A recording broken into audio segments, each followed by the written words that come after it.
Okay, everyone. So welcome to my first meeting with you all. I am Teresa Fair, your new healthcare program consultant 3, and I am Lorraine, of course, was my predecessor.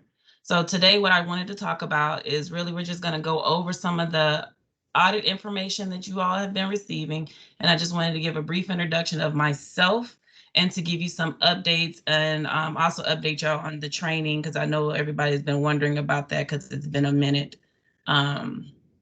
since we've had one. So we're just going to go ahead and get started. This is the Women's Health Presumptive Eligibility Medical Assistance Audit Review and Introduction. And this is for all of my qualified providers who determine presumptive eligibility PE for women's health medical assistance. So just to go into the DCH purpose, of course, is shaping the future of a healthy Georgia by improving access and ensuring quality to strengthen the communities we serve. And our DCH mission is that we will provide Georgians with access to affordable quality healthcare through effective planning, purchasing, and oversight. And I think we are all dedicated to a healthy Georgia, DCH, DPH alike.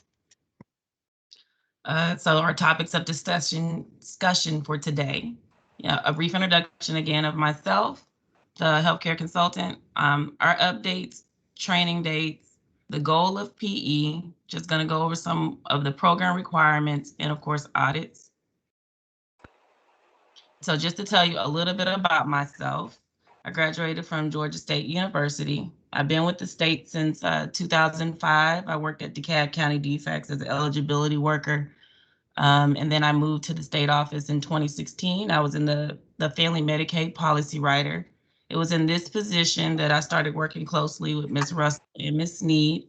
And that's where I started to learn more about the women's health program. Because in my DFACS days, we always just said, go to the health department. And now, I am very excited about this new role. And I'm here to be a resource that whenever you need to reach out. I am considered one of the state Medicaid experts regarding family Medicaid. So if you have any other questions and you can't get in touch with Ms. Sneed, of course, when you're doing presumptive eligibility, you can always reach out to myself as well. So just some of the updates that we had, and those who attended the last training with Ms. Russell in October, I know she was telling you that Gainwell was changing their name from DXC to Gainwell and that the policy manual would be updated. Well, it has been updated. So the 634 that you're using, excuse me, the 632 that you're using should say Gainwell Technologies on it and not DXC. WellCare has merged with Peach State.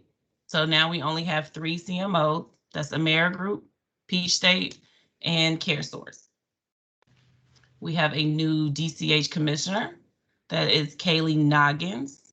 So all of our forms that have Frank Berry on it are no longer, or should no longer be used. So that leads us into our form revisions. We recently sent out some forms at the beginning of this month that were updated that have our new commissioner's name on it. And that should be the approval denial notice, the 634W.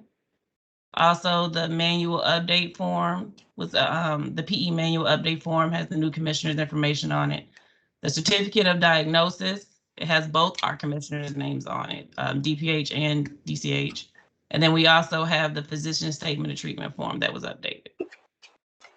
And then we also have a new classification of qualified immigrants. They're called COFA migrants. And we're just going to go over that briefly. There's not that much you need to know. Is just that if you get an individual from one of these countries, they're going to be eligible.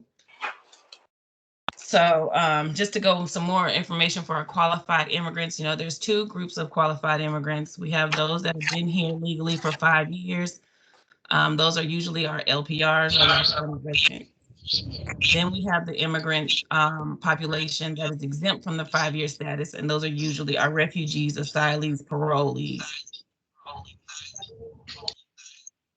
So this slide should be familiar. It was from some of y'all's previous trainings where we just added this 3rd group for our COFA migrants. And that's usually if this individual is from the Federated States of Micronesia, the Republic of Marshall Islands, or the Republic of Palau, they are considered a qualified immigrant, and you should go ahead and do a PE on them if possible. Okay, so regarding the quarterly training is still on hold, but we are evaluating the process and determining the next steps. Okay, I will tell you, I am looking at trying to get one in October. I'm not quite sure how that is going to look exactly, but I am in talks with Ms. Janice Boyd. And so that training will usually be held. It's quarterly, so it's 4 times a year. It's DCH, myself, DHS will have a representative from the women's health team, and DPH, usually that'll be Ms. Boyd, who helped participate and give that training.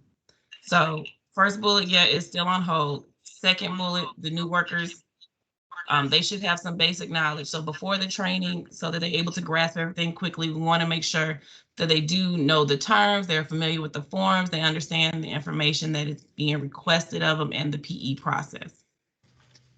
Again, trainings are held quarterly, and DPH requires all women's health staff to attend one of the new worker trainings during the year. So veteran staff must attend a refresher training yearly, unless they fail an audit. So if you are a veteran worker and you fail an audit, that means you must attend the next scheduled new workers training. Any QP that fails any audit element during the month must attend the next new workers training, regardless if they've already attended one. Okay.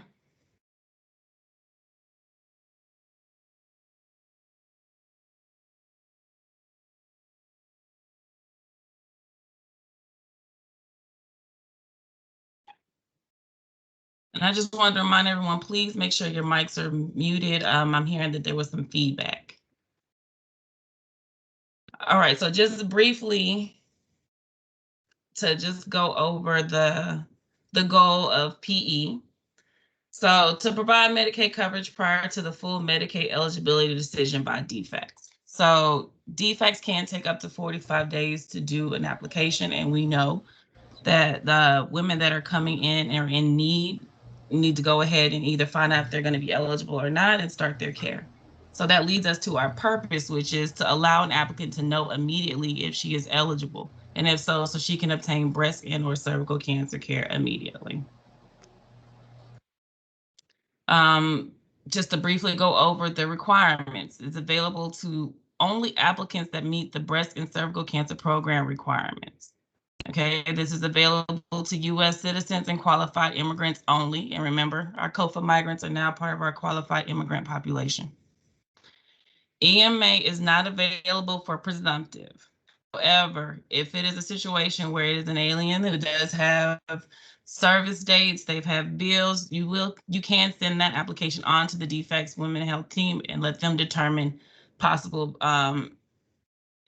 EMA coverage for that individual. PE can only be received no more than one time within a 2-year period, 2-year calendar period. And the PE begins the date that eligibility is determined. We'll talk about that more later, but when the date that you receive the application is different from the date that you put the PE into GAMMIS, that actual PE begin date is the date that it goes into GAMMIS and starts. And that's why we would rather everything be done in that same day so that they're not losing a day of coverage. However, when eligibility is determined, it will be determined for the full month by defects. The family income must not exceed 200% of the FPL after the allowable income and disregards. I know a lot of y'all also do probably the PE determinations for pregnant Medicaid, and that is MAGI. And I know with MAGI, some of the deductions, especially that 5%, you don't have to give it if they don't need it. That is not the same for women's health Medicaid. If they are supposed to get a disregard, you give it to them. If they're working, I should see $90 given. They have child support, I should see where we took out $50. Only qualified providers can make a PE determination. That means those who are attending the trainings, who we have listed as our qualified providers, our QPs, those should be filling out the 632W. Only you should fill out the 632. It's not the nurse, unless the nurse is one of our providers who's doing this training. It is you. You are the qualified provider. In the health department or hospital that you work for, we would have their provider ID information. Okay, so here we are, we're talking about the audits. So it's important when completing the women's health package and sending to DFACS that all the information is correct. And that when errors are discovered, your coordinator will receive an audit form and they'll outline the errors that were made and that the submitted PE package. So I will go ahead and I will send them a copy of the forms and just give a brief overview of all the errors that we received. I do not read every single PE application that came. However, for the last 2 months, I have tried to make sure that I've read at least one PE that I've received from every district in every county that I received it.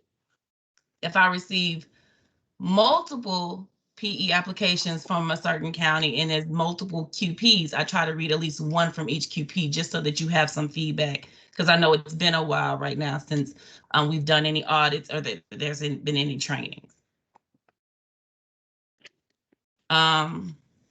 The expected responsibilities of the QP for us is just that you make correct determinations, notify DFACS office and DCH GAMMIS the same day of PE determination results. And by mailing that to the women's health at dhs.ga.gov, you guys are really good at that. And I know y'all also send the fax. After the PE Women's Health application determination is completed, assist the applicant with a signed medical assistance application form. And yes, if they're doing the telephonic signature form, I know you will sign that for them using the C attachment.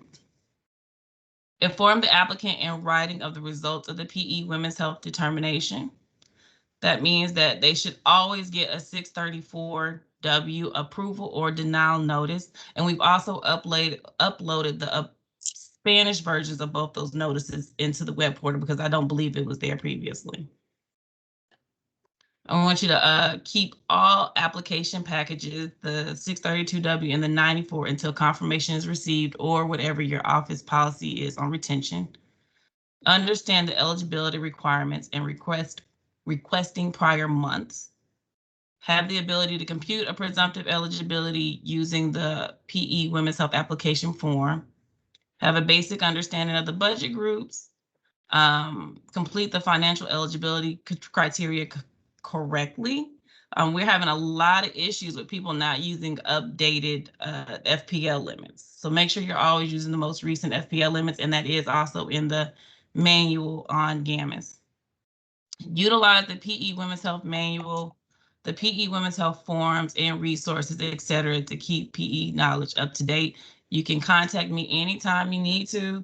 You can go through your coordinator, or if you have to go through me, you have to reach out to me. You're more than welcome to.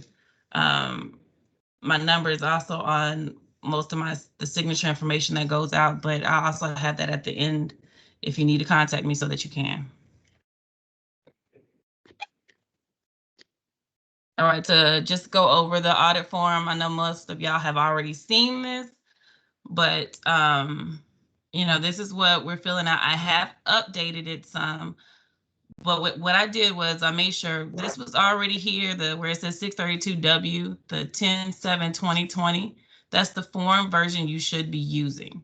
So I've added the form versions for the certificate of diagnosis, the 634, the medical assistance application, which is the 94, the DMA 285, and the HIPAA. So if you're not using those forms, it's going to come back as a fail for that element. So please make sure you're using the most updated forms. So for the first element, of course, I'm looking at the form revision date. I'm also looking to see if you filled out the effective services beginning date, the applicant name and address, and the medical assistance identification number. I realize if it's a denial, it's not going into GAMMIS, and so therefore you don't necessarily have to have that number there. But anyone who's being approved, I am looking for that number, and sometimes I'm not finding it. Please have the PE eligibility period. I'm not looking for a generalization. I don't want to see August 2021 to September 2021. I need to have the exact date. So if they're approved today, it should say August 20th, 2021 through 9/30/2021. The health insurance box, one of those boxes should always be checked. They either have health insurance or they don't. And if they, so I'm looking for it to have a yes or no to lead me to know whether or not I should be expecting to see a 285 as well. The date of the interview, usually that should be your application date. I do want normally the application date, the date of interview, the PE eligibility begin date, and the effective services date to be the same, but I realize they may not always be. However, for the effective services begin date, it should always be the date that you're inputting the PE into GAMMIS. The applicant signature date, that should be there. However, if you are doing the telephonic signature, go ahead and say see the addendum, see attachment, or the telephonic COVID signature. Completed by and date title. I understand that this may seem redundant because we also will get the qualified provider signature title date, but I need your name and information in both those sections. It shouldn't really be different because whoever's completing this form should be the QP. And you should also be the one signing and doing the provider signature and putting in the ID number and address. The income and FPL section, make sure that you are filling out the type of income it is. You are converting that income correctly into monthly. You're given the appropriate disregards and that you are using the correct FPL. So when I was doing the audits in June and July, I was kind of skimming over the income and the deductions, just making sure you were doing the FPL. But now I am really trying to focus on a lot of the actual income calculations and the conversions to make sure you're using the proper conversions and you're actually giving the deductions. The provider certification period, this is a big one that we seem to have a lot of issues with. This is actually the diagnosis date on the COD, not the date that the provider signed the COD or the date of the application, but this should be the date of their diagnosis. The qualified provider signature, title, and name, again, that is you, and I'm expecting your information to be there as well as on the completed by date and title. And did the 632 meet all the eligibility policy requirements? Normally let's say, okay, was everybody actually eligible based off of what was the information that was on the 632 that was provided? And I will say, while we have been having a lot of errors lately, there's probably only been about 2 applications where that individual was not actually qualified for women's health at all. So y'all have been making basically a correct determination, but the information that we're getting back is incorrect. The certificate of diagnosis, we updated that form, so y'all should be using the one that is 7/16/21. And the approval denial notice that was updated, it should have a revision date of 7/21. The medical assistance application form 94. Right now, it should have a date of 9/16. The DMA 285 is not necessary if they do not have TPL. But if they do have TPL, it should be the revision date of 1/6. And of course, the HIPAA, the updated form is the 1/18/2021. And that is always going to be necessary to have the HIPAA attached to it. And we'll talk about that for a little bit later. And then also is the application after a 2-year calendar period. So we're looking to see if they've ever had PE before. And if they had PE before, when this determination was made, was it within the 2 years or after the 2 years? And I haven't had an issue with that at all. So this is just a sample form of what you may receive and what I'm getting back. Again, a lot of the common errors that I'm finding is that we're not using the correct 632. The effective for services begin date. A lot of times that date has been different, but it hasn't been the date that you actually entered the PE in. And I also do not want a generalization, like sometimes it is saying August 2021. I need an exact date. That's the same thing with the PE eligibility period. it needs to be the exact dates, no more August to September. The provider diagnosis date, again, that should be the date that's on the COD. And also the income sections, make sure you're using the correct FPL limits. And the provider ID, I'm seeing a lot of the provider IDs actually missing. And then another big one that I've been seeing is the 634W, the denial notice. For some reason, the form is missing, but I still need the form. And also it should have the reason they are denied. I realize on the portal, it did not have a drop down for some reason. That has been fixed. And it does have a drop down. So please make sure that it doesn't just say choose an item, that it actually has an actual denial reason in there when you're doing it and giving that to the client. Okay, so let's just talk about some of the forms that have been updated and what is required. So again, we updated the certificate of diagnosis because we have a new commissioner, the 634W and the approval and the 634W denial notice. And again, we also added the Spanish to the web portal, so you should have both of those. And if you don't have those forms and you still need them and you're not able to download them, please let me know. The Women's Health Medicaid Physician Statement of Treatment, English and Spanish were updated, and the PE Manual Update Form. Okay, so the required forms for PE, make sure you use the most recent revision. It is important that all forms are completed in its entirety and accurately. Review the forms for accuracy prior to emailing or faxing to DFAX. And when in doubt, just ask your coordinator for assistance. All forms should be emailed to the Women's Health at dhs.ga.gov or fax to the 912-377-1134 number.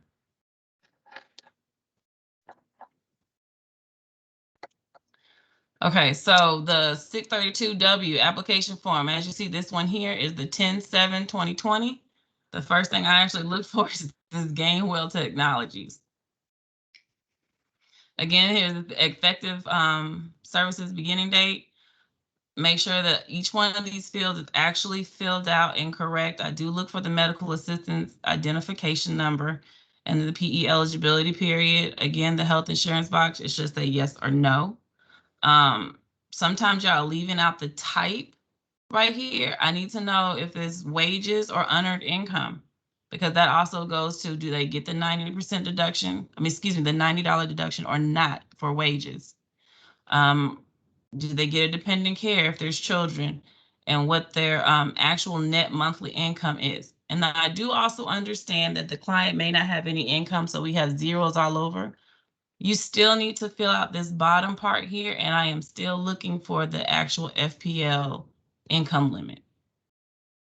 And another thing that I wanted to address is that when I see this 632W, I am also looking at the 94, and whatever the budget group you have here on the 632, I want to see that reflected in the 94. And I understand kids might not necessarily need to be on the 632, but when I see a married woman where she's on the 632, but her spouse is not, but he's on the 94, that's a red flag for us. And that also will come back with the error audit.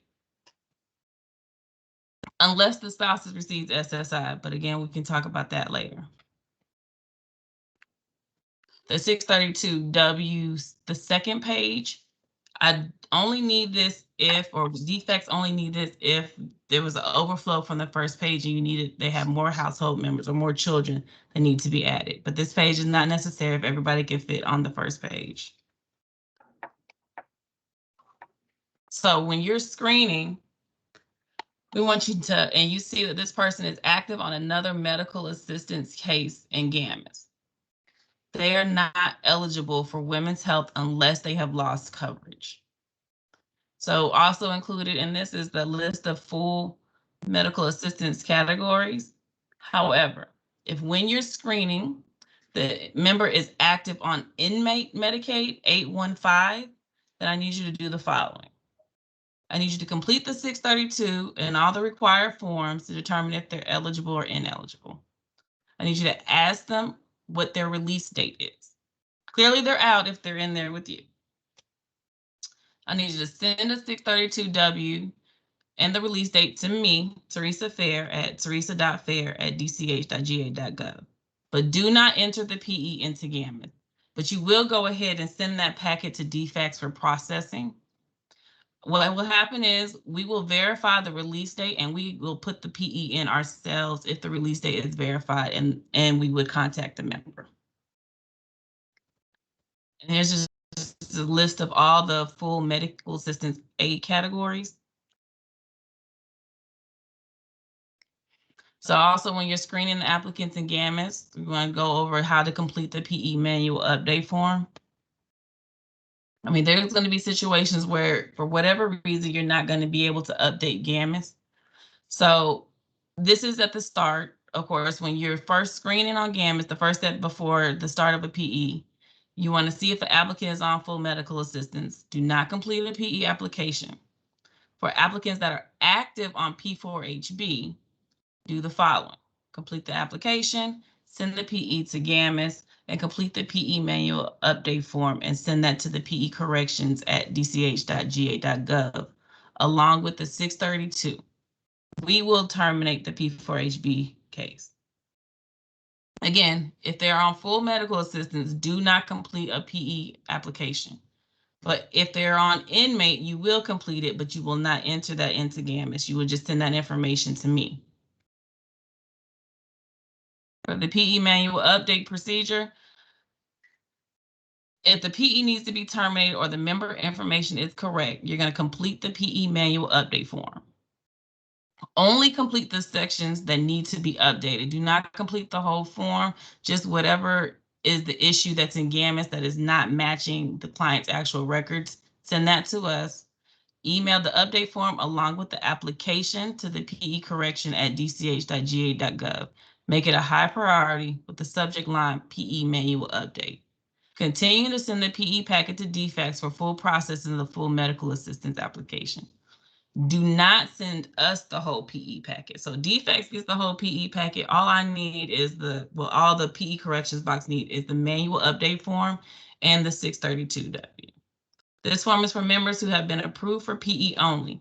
If they have been approved for full medical assistance, you have to please inform them to do their updates online at the georgiagateway.gov or gateway.ga.gov, or call the DFACS number at the 877-423-4746 number.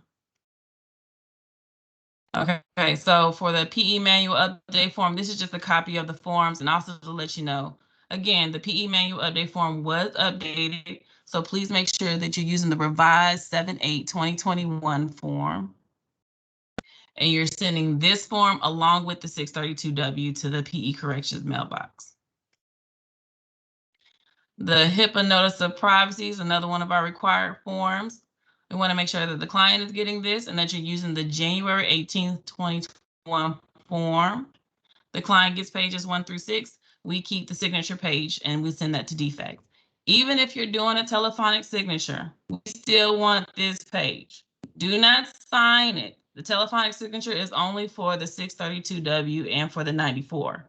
For the signature page here, I want you to put that you've mailed the original to the client or that you mailed the HIPAA or you emailed the HIPAA. So either you're going to put that you mailed the HIPAA or emailed the HIPAA to the client. Write that on here and then also send that in with your PE packet when you send it to DFACS. For the medical assistance application 94, we want to make sure that it is signed. Now this, if you are doing a telephonic signature, you can put that you use the attachment or the addendum. You would sign that there on the form, but other than that, the client needs to sign that themselves. Currently, the revision date for this is 9/16.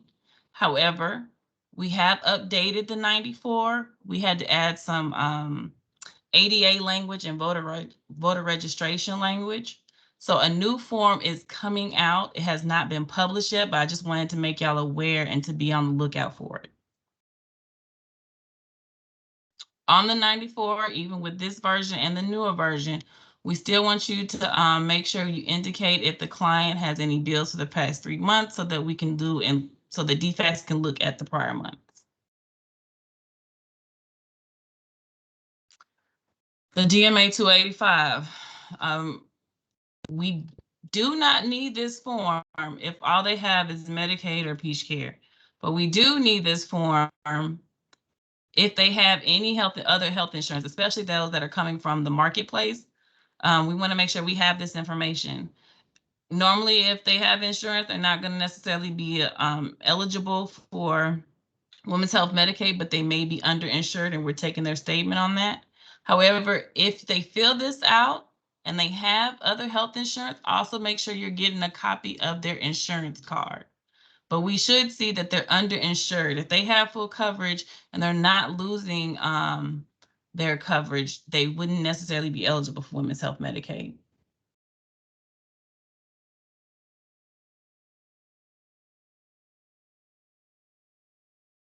Complete the 634W approval notice if they are approved, and complete the denial notice if they are denied. And please make sure that you are choosing the denial reason. It is a fillable form. It does have a drop down. It has been updated on the web portal. So if you're not able to download, I think there was an issue with that earlier, that you weren't able to download this particular form off, but it has been updated and corrected. But again, if you need it, please let me know and we'll get it to you. Also, make sure you're giving them the Women's Health Guide and the fact sheet. So we're going to just talk really quickly about the telephonic signature procedures. So this attachment A, please make sure you're using the attachment A for women's health medical assistance, breast and cervical cancer. I know that the forms are similar. I know the wording is similar, but I'm looking for the women's health Medicaid form and not the PE pregnant women form or the hospital form. This must be read and confirmed on each call to the client. So the QP shall conduct an interview with the applicant. You're going to screen the individual seeking medical assistance coverage in GAMMIS. Obtain enough information to complete the PE application form. Read the verbal statements on the attachment A aloud verbatim to the applicant.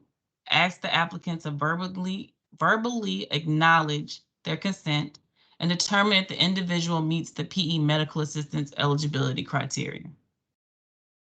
So any individual that is determined presumptively eligible, you're going to, after you make the determination, complete the application on 94 on behalf of the applicant, and you're going to answer the prior month's questions. So I need you to make sure that not only do you sign the application, but you're putting in the prior month information so we know whether or not to determine prior months for this individual. Perform an online inquiry of the application or complete a PE manual update form and send that to DFACS with the 632W. That's only if you're unable to access GAMMIS. And email or mail the applicant the temporary medical assistance certificate and the 634 approval notice, the HIPAA, the notice of ADA Section 504 rights, and a copy of a signed attachment A. Inform the applicant of the PE time limit and the services covered, and send the completed PE application within 5 business days. And we prefer this to be done daily. For any individual determined ineligible, we need you to inform the individual that if their circumstances change, they can have another PE determination made. There's no 2-year wait on denials. They can go ahead and have one made if their situation changes. We need you to email and mail the client the 634 denial notice with a reason for a denial, the form 5460, which is the HIPAA, the notice of ADA Section 504, and a copy of the signed attachment A. Email the completed PE application to DFACS within 5 business days. Again, we prefer daily.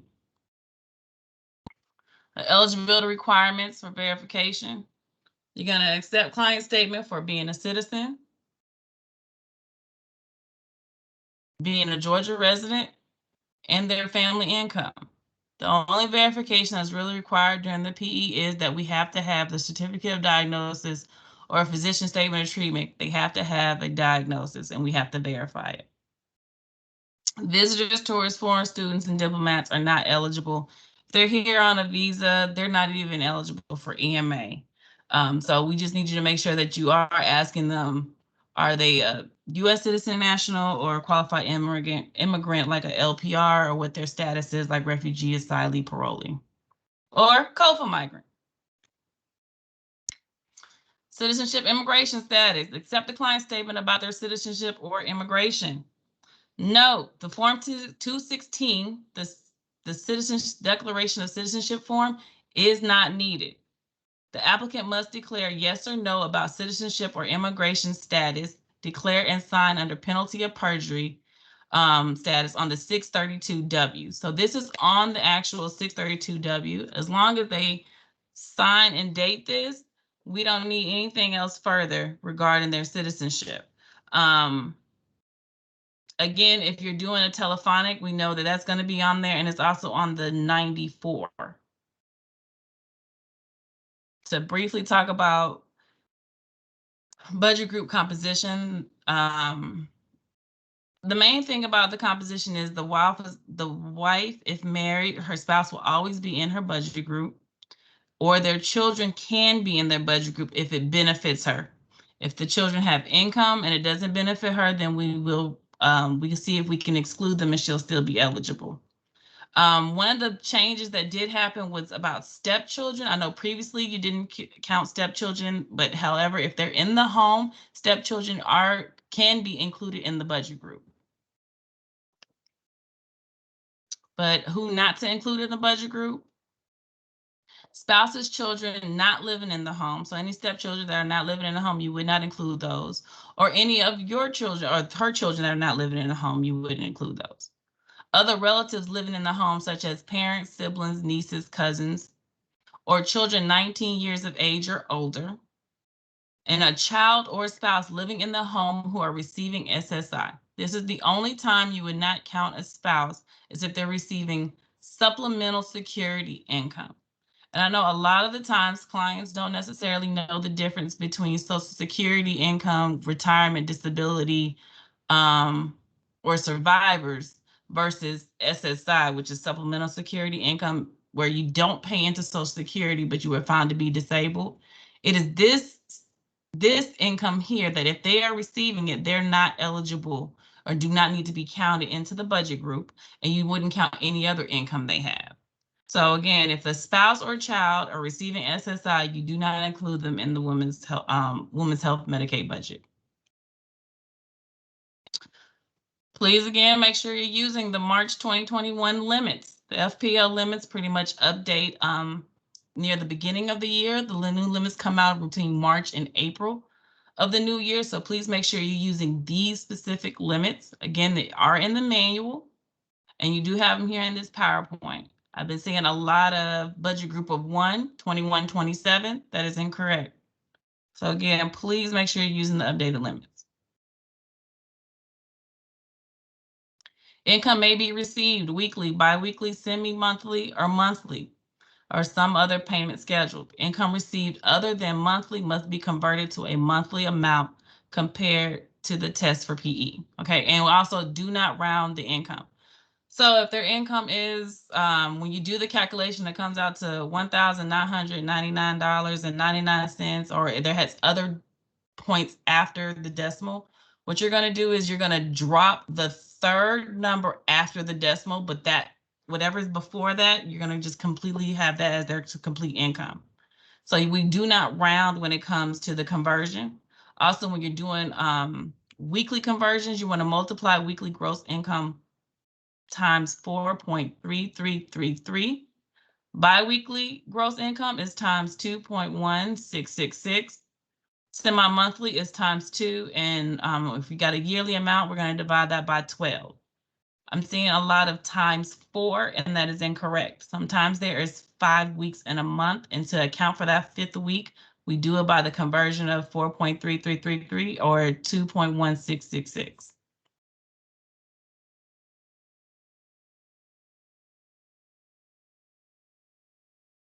Okay, income may be received in different amount or fluctuate. So use the below steps to convert the fluctuating income to a monthly amount. So say their paychecks, you have 320, 300, 290, 284. You're going to add all that up and it equals 1194. You're going to take it by however many payments they receive. So we're taking the 1194 divided by 4 and we get 298.50. We're going to take that income, and if it's if it was a weekly income, you're going to multiply it by the correct conversion factors, bi-weekly, semi-monthly, or paid monthly. And so this chart right here just shows you what that conversion would be of that income for these particular ones. So if it was paid weekly, it'd be $1,293.49, bi-weekly $646.73, semi-monthly $597, or paid monthly is $298.50. The determined countable disregards, again, if they are eligible for it, we should see it on the 632. So if they are eligible for the child support disregard, I should see the disregard amount. If they are working and it's a standard wages, I understand they may not need it to be eligible, but I need to see it on there.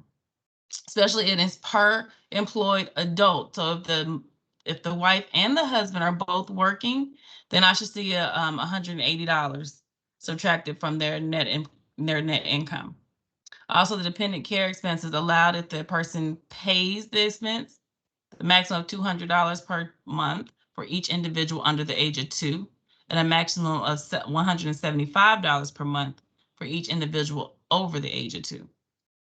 You also can subtract the cost of doing business for self-employment, and the net income amount from self-employment, they may also receive the $90 standard work expense disregard. And also earnings of a child that are 18 years or younger is not counted. So if the child is working at Chick-fil-A and they're 16, we're not going to count that income. More on self-employment, if the gross income is considered to be total profit from the business. So if the net income is determined by deducting business expenses, those costs directly related to producing goods or services from the gross income. So if you're asking the client, what is your gross income from your self-employment wages, you can also take their statement on what their business expenses are. Or you can ask them what is their take home. And you use that take home, that could be just their complete. You can consider that their subtotal of their income, and then you can give them also the $90 disregard for that if they are performing self-employment activities. Exempt income, there are some income types that are not included in the determination of eligibility because they have been defined as excludable under the federal statute. Some examples of excluded income: adoption assistance payments, earnings from the Census Bureau. Again, this is separate from MAGI, so please make sure that we're keeping our policies separate. If you do PE pregnancy, I think this is actually included, but for women's health, this is excluded. Earned income tax credits, supplemental security income, TANF, disaster relief, energy assistance, and veterans benefits. When you have a PE application that is denied, it cannot be entered. So since the denied application cannot be entered into GAMMIS, they are to be processed in the following manner. Please put the denial reason on the 634. The denial reasons are: applicant is not a U.S. citizen, the applicant does not meet BCCP requirements.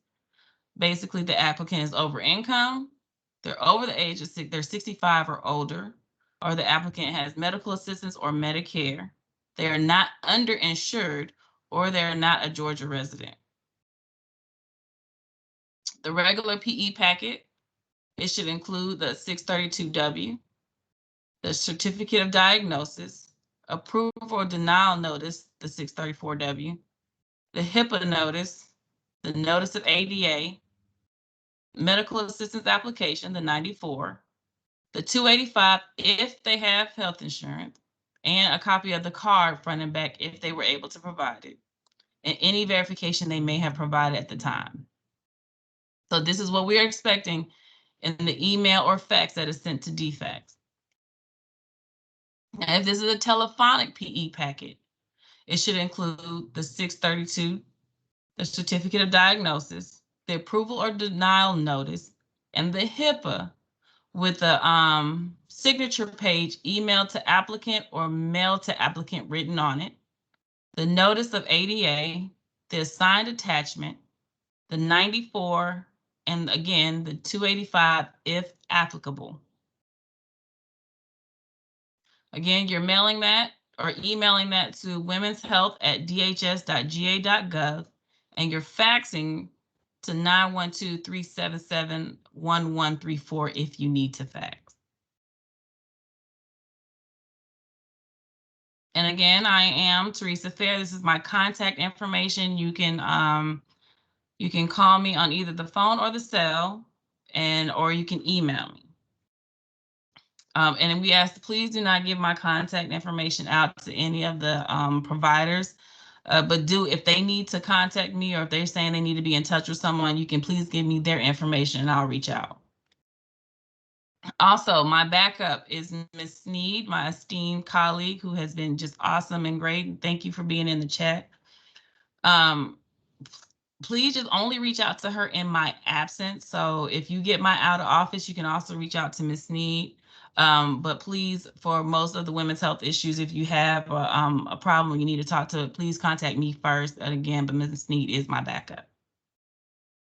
Okay, so really, that is all I had. I'm really opening the floor to you guys. If you have any questions you wanted to go over, that's the end of the presentation. I didn't want to keep you too long on a Friday.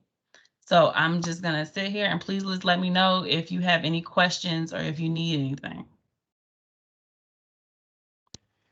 Teresa, you want me to read the questions that were in the chat so everybody can hear? Yeah.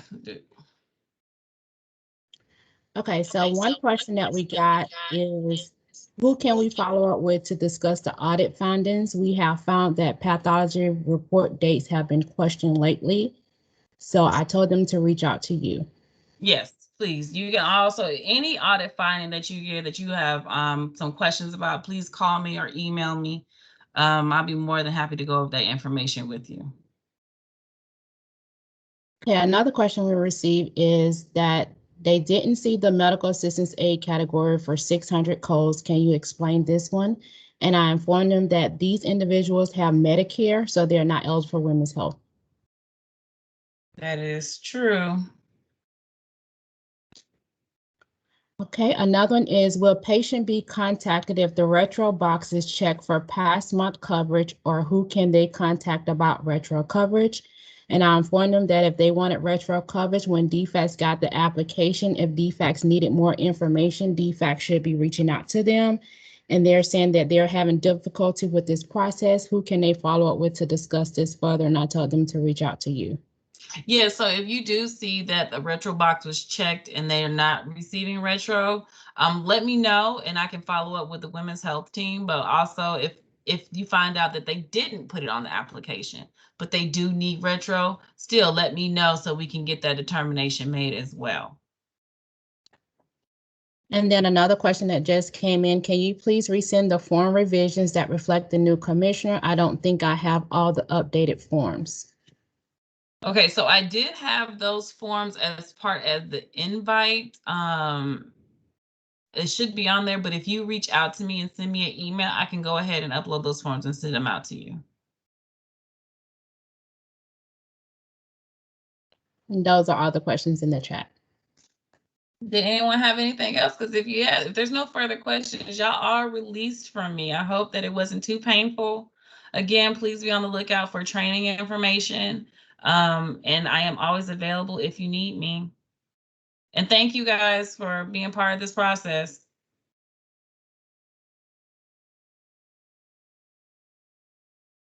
Thank you. Thank you. Thank you. Happy Friday. Happy Friday.